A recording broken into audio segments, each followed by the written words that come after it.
Hey guys, it's me, 8744. Today, guys, we're back for another video on the channel, guys. Today, guys, we'll be previewing the USA versus Bosnia and Herzegovina match. Okay, so in this video, we'll be discussing about the USA's match against Bosnia and Herzegovina, which is going to be a friendly, by the way. So there's really nothing at stake here or anything like that. And if you're new around here, consider subscribing to the channel. I do cover a lot of the U.S. men's national team topics here. I cover the matches they played so far this year. I've been a fan of this country ever since, and I live here, right? So it makes sense. I support this team. Of course, I do other content as well. I cover other international related stuff and even club football as well. So consider yourself, if you're interested in this kind of things, I would highly recommend you hit the subscribe button, and also if you like this video, and comment down below. Really helps the channel grow. Remember, guys, as of today, I'm at 464 subscribers. Sorry, and my goal is to get 500 by the end of this year, which will be great, great accomplishment indeed. So without further ado, let's get back into the video. So it's going to be interesting because this roster that we're seeing up right here from Gregg and from Bosnia is a very much domestic place. We're not going to see any European-based players here, at least for the U.S., and we're not going to see any foreign players, any players outside their own league. So let's go ahead and look at the Bosnia Herzegovina team, and we're gonna go ahead and look at that real quick, and then we're gonna go ahead and look at the USA squad, and of course I'll tell you guys who I think should start, and then give you guys a little prediction in there. So let's go ahead and read this thing. So I'm using the U.S. Soccer website. So let's go ahead and read what this is all about. So it says right there, U.S. men's national team Bosnia is going to meet for only the third time in history when they face up on a year-end friendly at Dignity Health Sports Park in Carson, California on Saturday, December 18th at 8 p.m. Eastern Time. This will be the final match for the USMNT in 2021 as FIFA World Cup qualifier starts up again in January. Here are 5 things to know about Bosnia and Herzegovina. The Football Association Bosnia and Herzegovina was formed after the breakup of Yugoslavia. Until 1992, Bosnian players competed for Yugoslavia. Bosnia has qualified for the FIFA World Cup once. It won UEFA Group G for the 2014 tournament in Brazil. The team 8-1-1-1, 25 points won over Greece, Slovakia, Lithuania, Latvia, Liechtenstein. The Dragons finished third in group with a 1-2 record, and they dropped a 2-1 decision. That should be a defeat. So there's a typo there. A 2-1 defeat to Argentina in its opener, and a 1-0 result to Nigeria in its second game before rebounding with a 3-1 victory over Iran in its final match. Bosnia finished 20th out of 32 teams. It failed to reach 2022 World Cup in Qatar and has never qualified for the European Championship 6 tries. And Njeko, who captained the team during the 2022 World Cup, is the team's all-time appearance leader, 118 and 60 goals, but is not on the roster for this match. Bosnia manager Ivalo Potov, a former Bulgaria professional player and national team coach, took over the reins of the squad on the January 21st, 2021. Just over 2 matches before qualifying began his coaching debut on March 24th, Bosnia played Finland to a 2-2 draw. The 46-year-old Petsev performed for several Bulgarian clubs, including Litex Lovech, Spartak Varna, Rodapa, Smolin, and Marek Dupenisa. I'm probably butchering a lot of these names. He also coached many teams in his native country before directing the Bulgarian national team for 2014-2016. Recent matches. Bosnia failed to qualify for 2022 FIFA World Cup Qatar as it finished 4th place out of 5 teams in Group D with a 1-3-4 mark and 6 points. Its lone win was a 2-0 win at Kazakhstan on October 9th as small perfect scored on either side at halftime of the 25th 66th minute. The Dragons, however, went winless in the last 3 qualifiers with a 0-2-1 record. They played host Ukraine to a 1-1 draw October 12th but lost twice at home. Bosnia dropped a 3-1 decision to... Why do you just keep saying decision? It's going to be defeat. A defeat to Finland on November 13th, and a 2-0 result to Ukraine on November 16th. The team will now put its focus on the 2020-2023 UEFA Nations League B, which begins in June. So here's the Bosnia roster. The 19 players of Bosnia's rosters all compete in the domestic leagues, which has just entered its winter break. With an average age of 23 years old, 310 days, the youthful team is relatively new to the international stage with a combined 8 caps between them. Saturday's friendly. Defenders Joseph Korloko and Adnan Nokok and midfielder Marji Kavar compete in the 2 international matches apiece, and defenders Smela Pedro and Andrei Bogdakovic has played 1 game each. Bokarich and Savrano have 4 players apiece represented by the squad. Goalkeeper Nikola Setkovic, defender Alistair jeez, all these names are so hard to pronounce. Vonovic, midfielder Amar Begic, and forward Jog Vorlukic plays for Boric. Goalkeeper Belman Deservic, defenders Pedro and Noman Kudric, and midfield Andrei Dokovic perform for Sarajevo. Jeez, my goodness, there's so many names. Those names are so hard to pronounce. Forrest Williams Kirkpatrick is second in the Bosnians league scoring race, tallying 11 goals in 18 matches for Tuzia City, while Lukic has 8 and 70 contests for Borage Benja Lukic. Jeez, oh my goodness, that was a lot to read. A lot to read. So this is the squad, the players they have for a position. So like I said though, I'm not really too familiar with the Bostonian team. This especially domestic players, so it's kind of hard for me to give you guys my comments upon these. So, I mean, judging by their relative inexperience, it's gonna be a lot of these players are definitely new around here. A lot of these players have barely even played. It seems. I mean, the highest person here is with 2 caps, so it's a very much a new fresh team basically, and it's gonna be interesting to see how we do against this very much inexperienced roster. Now, of course, we do have some of our own new players as well. Like I said, there have been some players that are making their debuts for the first time. Let me see who is making their debuts. Um, who's making their debuts? Could have sworn it says right here. Um, yeah, here we go. Here we go. Taylor Booth, Caden Clark, John De Gomez, Kobe Henry, Kevin Paredes, and John Postcamp and Gabriel Sinloni. These are the players who are taking the first part in the first training camp ever. So that's going to be really, really interesting. So let's go and discuss. So let me go ahead and do the roster. Let's go into the starting 11, the best starting 11 possible. Let's go ahead and do that real quick. So goalkeeper, guys, is going to be Matt Turner. I mean, I think actually let's go with the formation first. I think Gregg will stick with the 4-3-3. I would be surprised if he changes this for this game. I think he's going to go with the 4-3-3. So I think we're going to see Matt Turner at the sticks. Man, great. There is no here. I can't even search. Yeah, it's not even here, guys. Well, that's just great. We're not going to use this website then. We're going to use another website. Good thing I have another backup website we can use. Where is that thing? I swear I had it somewhere.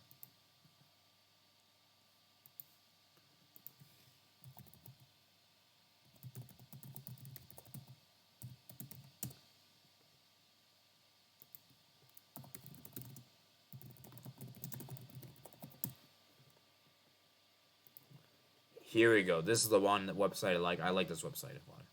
So players, let's put for the USMNT December camp, December edition. I'll just title that. Okay. So Matt Turner. I think the Matt Turner will start this. Now let me explain why I think Matt Turner will start this. Okay. Right now, Matt Turner is competing with Zach Steffen to become the number 1 choice keeper. And I feel like for me, guys, he's the most experienced keeper we have amongst the 3. And I just feel like for me, I just don't really think Gregg will change things up. Because like I said, guys, I think it's a great opportunity for some of the MLS players to really solidify themselves as first choice players, essentially. Okay, so yeah, let me go ahead and remove these jersey numbers. And we'll do that. Let me just do that real quick. Sorry. So yeah, okay. Moving on, we have our right back position. So the right back is very interesting. So there are some exceptions to the players. There is one player that's actually traveling from Italy to here who is not a domestic-based player, and that is Brian Reynolds. I think he is actually going to get the nod for this position right here. And he's playing from Roma. We know Mourinho doesn't really rate him there. And I feel like because he's coming all the way from Italy to the United States, he's gonna want to put an impression. He's gonna want to come over here and get a starting moment, and I think he should start this game. I think he should, and I think he will. Okay, so this is what I am predicting. By the way, this is not what I want, just so you guys know. So Brian Reynolds, I think, will start this. Okay, let me make sure I'm spelling that right. Here we go. And then I think that moving on, the next partnership to him will be Zimmerman. I think this is a pretty much obvious one. We saw the performance he had against Mexico. It was a very good performance indeed. Very, very good to see. And now it's interesting because we have our other center back, and this is where things get very, very interesting. Now, we could maybe see Aaron Long here, which I wouldn't be surprised, but I believe he's come out for a very long-term injury, which wouldn't really make sense to start him in this kind of massive game like this. Maybe he might start, actually, to be fair. But I don't know, man. It's a tough one to call to make. Let's get back to this position a bit. And then I think George Bello will start. I think Gregg really does rate him highly, and I think Bello will definitely start. And then as for the other center back position, let me see Aaron Long. Let me see if he's still recovering from his injury, or he's like, let me see if he's still recovering. Okay, let me see. Aaron Long, where is his transfer market? We should probably see here. Aaron Long probably says somewhere here. Oh, he's still out injured. He is still out injured. So if that is the case, then we're probably not going to see him play this. Okay. If he's still out injured, that is. So according to the transfer market, he's still out injured. Okay, so now we have the next player. So who's going to partner next to him? That's a good question. I think we're going to see... I think we're going to see... Let me see something real quick. What is Jonathan Gomez? He's never got a cap before. I think, right?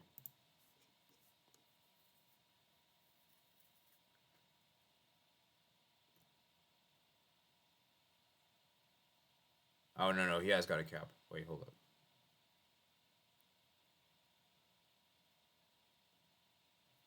Oh, I swear it's right here. Yeah, let me see what position he plays as. Yo, he plays as left back, actually. Okay, sorry. Let's see. Who is going to be the other one? Guys, I'm not really particularly too familiar with the squad, if I'm being honest. I know I'm very particularly familiar with the European-based players, but I'm not really familiar with the this roster. So let me go ahead and just go look at the transfer market. It probably is going to show here. USA. Let's go look at that real quick. Sorry, guys. Let's see. Center backs. So we're going to probably see Justin Shea then. We might see Justin Shea then, I suppose. Who's the oldest center back we got? I know Zimmerman is. Who's the other center back? So, yeah, we're going to probably see Henry Kessler, I guess. Maybe Henry Kessler will get the opportunity because he plays for New England Revolution. So, I guess we're going to say Henry Kessler. I think Kessler will get the opportunity here. Okay. And the CDM position is going to be Kellen Acosta. This is a pretty much a no-brainer. That's a no-brainer. Now, personally, do I like Acosta as a CDM? Not particularly, guys. I don't really like him as a CDM, per se. But we're going to see that. Then I think we're going to see I think we might see Christian Roldan get the opportunity here. He's been featuring a lot in the qualifiers, camps. Let me see something real quick. I think we might see him start. Actually, I don't think he's going to start. I think he just came in just as a backup option, but I don't think he's going to start, actually. So take that back. I don't think he's going to start. And then...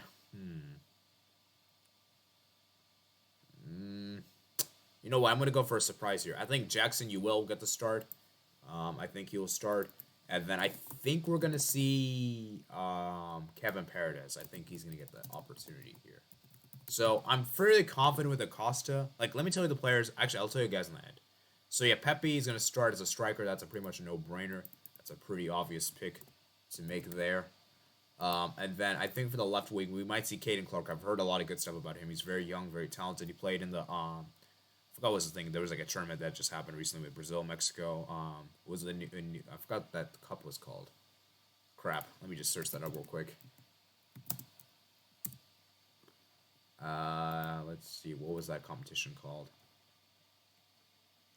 Competitor record. I swear it was here somewhere. No, this isn't it. What the heck? No, this isn't it. What the heck? There was like a competition that just was it U. Maybe it was U.S. under. Oh, I remember now. It was U.S. under 20, not under 23. I'm so sorry, guys. I'm super sorry. Under 20. That makes a lot of sense because I remember there was a fixture they had. Yep, the Revelations Cup. That was the fixture. That was the competition I was talking about, guys. The competition I was talking about. And yeah, he made the roster, I believe. Caden Clark and Paxton Aronson. So that's what I was talking about. So let's see, is Paxton Aronson in the squad? No, he isn't. That's unfortunate. I would have liked to have seen him get it featured. So I think we're going to see Caden Clark maybe play as a left winger. And then for the other position, we got Jordan Morris. I think he might actually get this opportunity here. So I think we're going to see Jordan Morris get the opportunity as a winger. And yeah, so let's go ahead and look over the players I'm fairly confident with. So I'm fairly confident that Pepe's going to start. I'm fairly confident that Morris is going to probably start. I'm fairly confident that Acosta is going to start. Bello, I'm pretty confident with. Zimmerman, I'm pretty confident with. Reynolds, I'm confident with. Matt Turner. So this is the starting 11 I think Gregg will put out against Bosnia and Herzegovina. The match will take place at 8 p.m. Eastern Time on December 18th. It's a friendly, like I said, so there's nothing to play for. And it's going to be really interesting to see who makes a name for themselves in this camp because some of these players could get featured. Like I know for a fact Matt Turner is going to probably make the roster for the January edition. We know for a fact that Zimmerman will probably Acosta as well. But The other players are not necessarily guaranteed. Like Bello could get an opportunity here, if he can really impress, because like I said, we don't really have a great backup option for Anthony Robinson. We have to rely on Sam Vines and George Bello. We don't really have a great backup there. We're kind of light in that position. And the Reynolds, I think the right back position we're pretty sorted on. I don't think Reynolds will make the January camp. Clark, he could make the January camp. But I think Gio will be back, so let's see. Maybe he might be able to make it. Pepe, of course, will no make it. Jordan Morris, maybe he could maybe make it because he's a very decent player. I've used him before on FIFA. Jackson Ul, interested, and then Kevin Paredes. So it's a very interesting squad here. So as for a prediction for this match, it's kind of hard to make a prediction for this match because, like I said, we don't really know how the players will gel together. So I think we should win this though. I think we should win this because, like I said, Bosnia Herzegovina, they're very much inexperienced. They have a lot of new players, and I'm not sure how they're gonna play it well as it together. So I think this could be like a 2-0 win. I think Pepe will score, and I have a feeling Jordan Morris will score. So though that is my prediction. USA 2, Bosnia Herzegovina 0. And like I said, if we do get a win, that'll be a great way to end off this year, 2021, and move on to 2022. We got some big games in World Cup qualifiers, guys. We got Honduras coming up, El Salvador, and Canada month. Dude, I'm looking at the March fixtures right now for USA. It's going to be very brutal indeed. We have like Canada, Mexico on the road, Costa Rica on the road, and Panama. That's a very brutal month, especially those two away games. So yeah, like I said, man, that's pretty much it for today. So like I said, this is my preview for the match. Give you guys, if you give me your thoughts in the comment section below, and that's pretty much it. So hope you guys do enjoy the video, guys. Remember, guys, comment, subscribe, and check out me in my other places in the description below. And I'll see you guys later. Peace out.